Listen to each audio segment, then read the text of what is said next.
Back on the Common Sense Club. Coming to you from the state capital, Bismarck, today. Spending a lot of time covering legislative sessions of both North Dakota, Minnesota. Haven't gotten to South Dakota yet, but we will.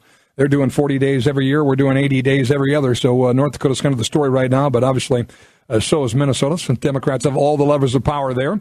We're going to chat with another legislator in just a moment. Rick Santorum in just a bit. Founders Friday next hour, and much more on the Common Sense Club and the Scott Hennen Show.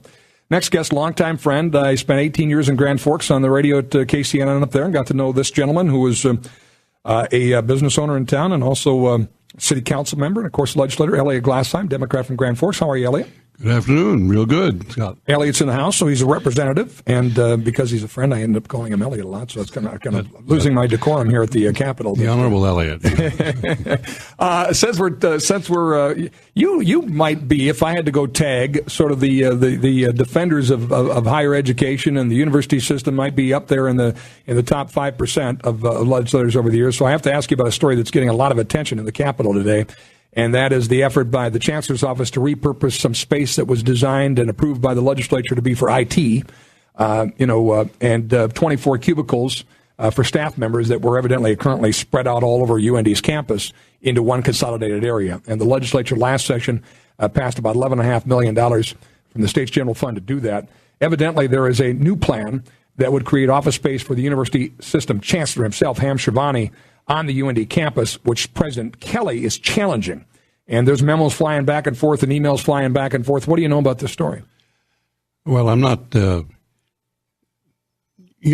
privy to all the inside stuff, but certainly from what I know, it looks to me like the chancellor is ill-advised to proceed with this, as is the chairman of the Board of Higher Ed, ill-advised to order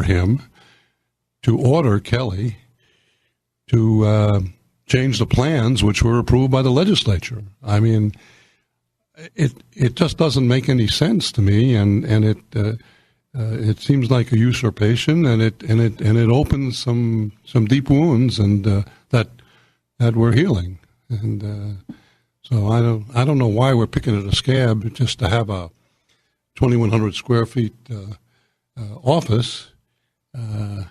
Should the chancellor have an office and in a reception area and a boardroom on the campus of UND? Is that a good idea?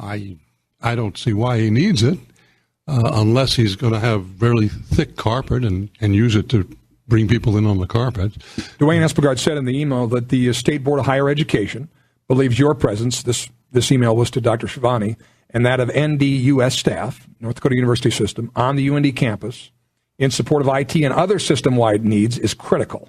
I'm asking you to direct Bob Kelly to proceed with the project post-haste, as it has been approved by the Chancellor. Concluded in his email to Chancellor Shivani that the board has directed him to have a greater presence on the eastern North Dakota campuses, and the new proposal will help facilitate that expectation.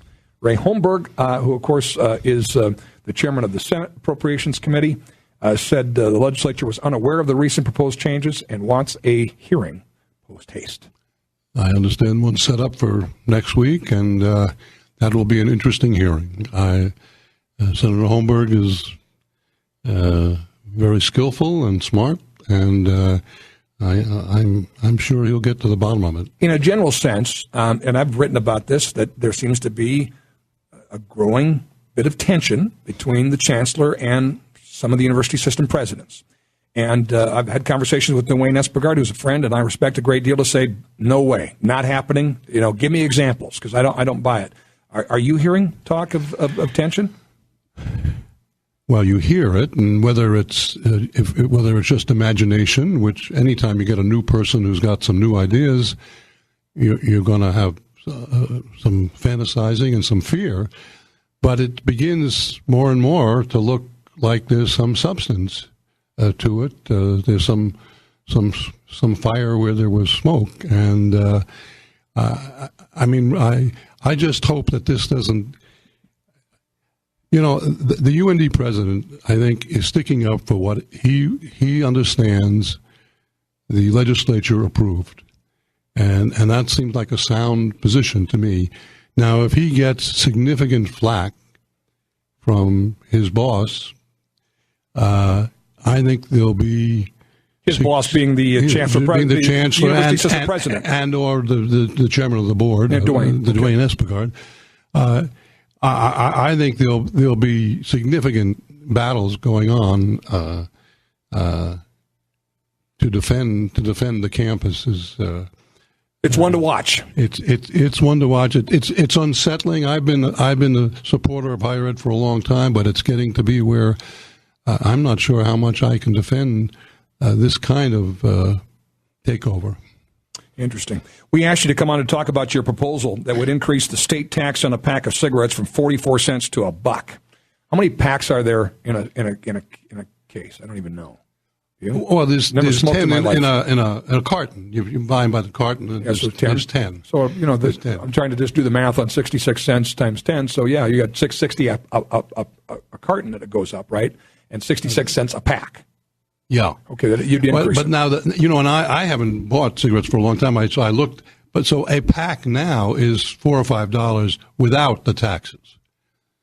So what it would go up would be about a 10% of the total cost of the thing. Now, I got to get to the floor shortly, but basically, North Dakota has not raised its tax since 1993. It's 20 years. So even inflation would bring it it would bring up 30, 40 cents of my 50 cents. Is your goal revenue? Is your goal to get people stopped? Absolutely not revenue. We do not need the revenue. This is not a tax for revenue. This is a tax. We think that perhaps 5, 6, 7% teens will not smoke because of the higher price. So the whole thing is to save lives and to discourage people from smoking. It's not. Minnesota and South Dakota and Montana are over $1.50 each. So even with our going up to $1, we'll be well below the surrounding states. You come at this with some experience because when you say when the price went up before you quit, right?